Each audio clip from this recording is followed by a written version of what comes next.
वो कहते हैं कि हमारी असफलता यह सिद्ध करती है कि हमने प्रयास पूरे मन से नहीं किया। कई बार हम कोई कार्य असफलता के डर से उसे प्रारंभ भी नहीं करते। हम सोचते हैं कि हो सकता है कि हम असफल हो जाएं, हमारी बेइज्जती होगी। तो इस तरह की हमारी जो छोटी सोच है, इस वजह से हम हमारी जो महत्वाकांक्षा है वो छोटी रह जाती है। वो कहते हैं कि आपका परिणाम चाहे कुछ भी हो, लेकिन आपका प्रयास लाजवाब होना चाहिए, और जो तुम्हारा लक्ष्य है वो तुम्हारी असफलता की डर से बड़ा होना चाहिए। Obstacles are those frightful thing you see when you take your eyes off your गोल।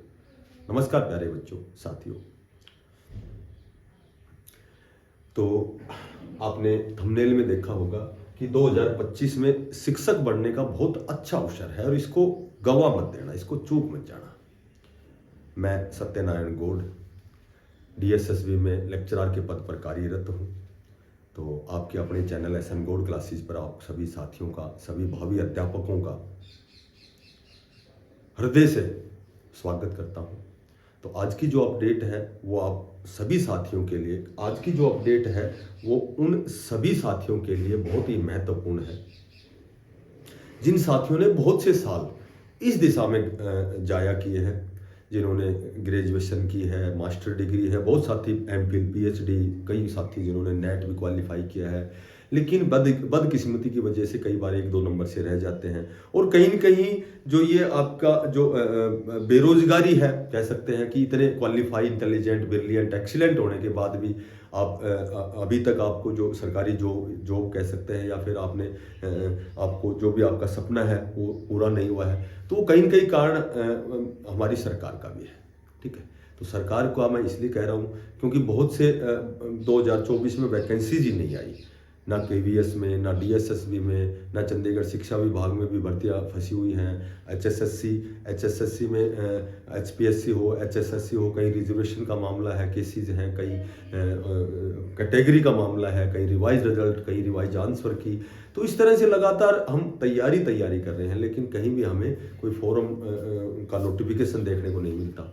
ठीक है, तो अब 2025 चूँकि मैंने लिखा है कि भाई 2025 जो है वो केवल आप शिक्षकों के लिए बहुत ही महत्वपूर्ण साल रहने वाला है। इसमें सभी विभाग में, सभी संस्थानों द्वारा, ठीक है, या फिर जितने भी मैं कह सकता हूँ कि आप HSSC ले लो, HPSC, या फिर चंडीगढ़ शिक्षा विभाग, KVS, NVS, नवोदय विद्यालय हो, आर्मी पब्लिक स्कूल हो, ठीक है, एयरफोर्स की बहुत सी स्कूलें हैं, तो बहुत बड़े स्तर पर आपके जो रिक्रूटमेंट है, जो नोटिफिकेशन है वो आने वाले हैं।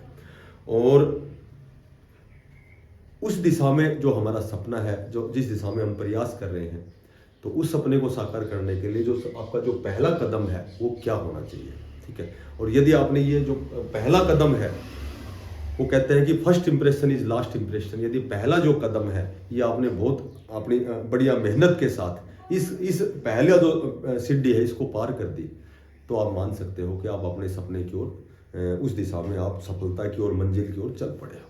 ठीक है, तो बात करें कि वो पहला कदम क्या है। पहला कदम क्या है? पहला कदम ये है कि जितने भी केंद्र सरकार द्वारा जितने भी संचालित जो भी विद्यालय है, चाहे वो NVS हो, चाहे वो KVS हो, चाहे वो DSSB हो, ठीक है, या वो चंडीगढ़ शिक्षा विभाग हो, ठीक है, या और भी आर्मी पब्लिक स्कूल हो, तो आपका जो पहला कदम है आपको CTET पास करना है।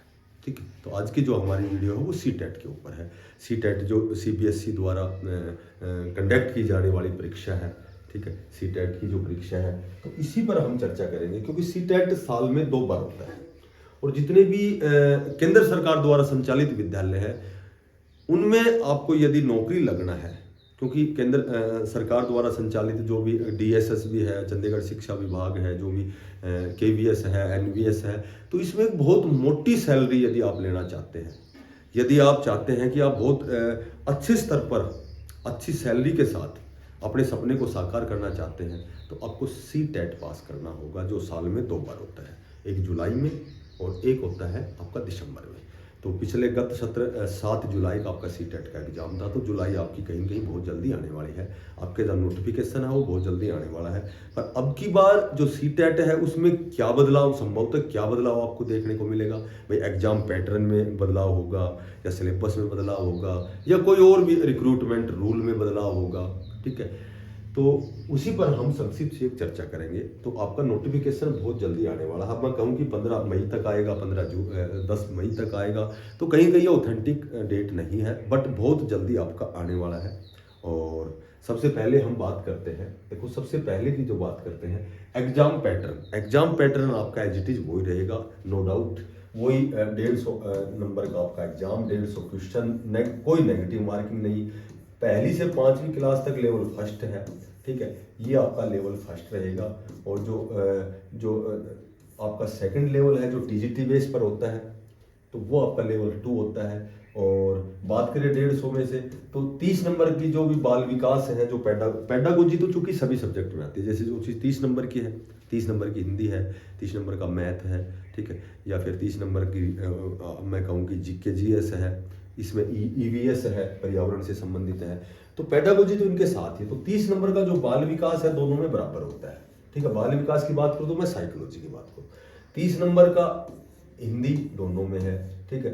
30 नंबर की मैं बात करूँ इसमें पर्यावरण है, ईवीएस है। तो यहाँ क्या है कि 60 नंबर जो है पार्टिकुलर सब्जेक्ट है, जो लेवल नंबर सेकंड है, जो टीजीटी के लिए, या तो एसएस इंग्लिश वाला है या मैथ और साइंस वाला है, तो ये 60 नंबर पार्टिकुलर है, ठीक है।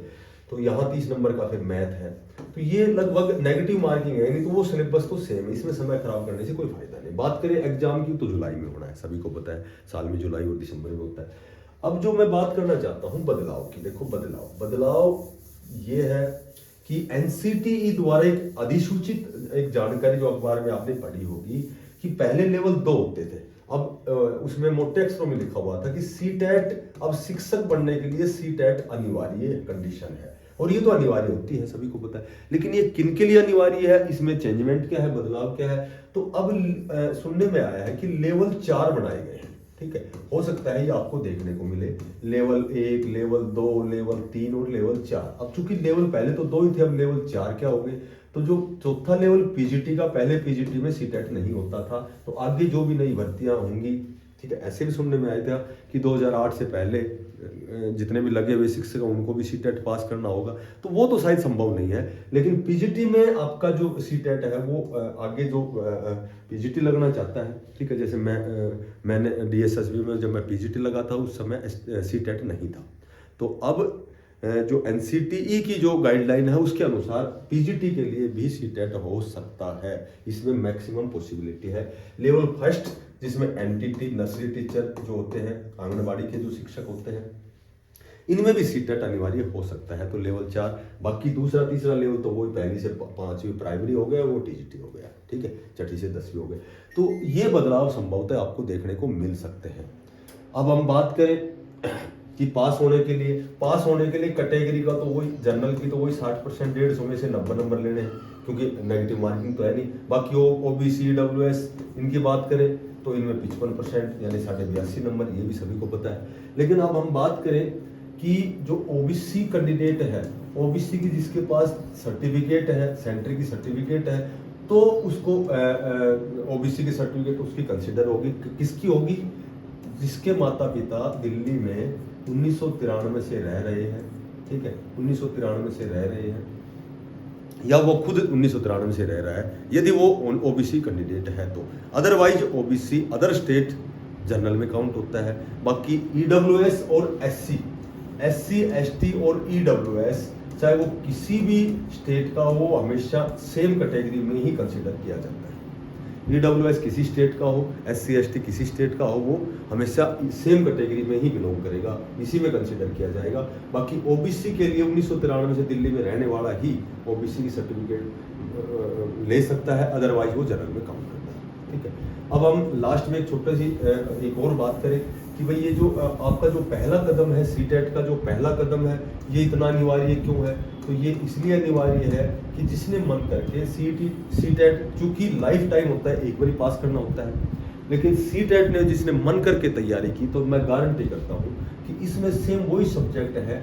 जब आप डीएसएसबी में किसी भी टीजीटी पीजीटी जेवीटी का एग्जाम देंगे, ठीक है, या फिर आप केवीएस में एग्जाम देंगे जेवीटी टीजीटी पीजीटी का, या फिर आप एनवीएस में देंगे, या फिर आप चंडीगढ़ शिक्षा विभाग और भी मान लो तो एचएसएससी और एचपीएससी में भी यदि आप देंगे तो सेम वही सब्जेक्ट वही सभी एग्जाम में पेडागोजी, बाल विकास, साइकोलॉजी, हिंदी, इंग्लिश, मैथ, सारी चीजें एजिट।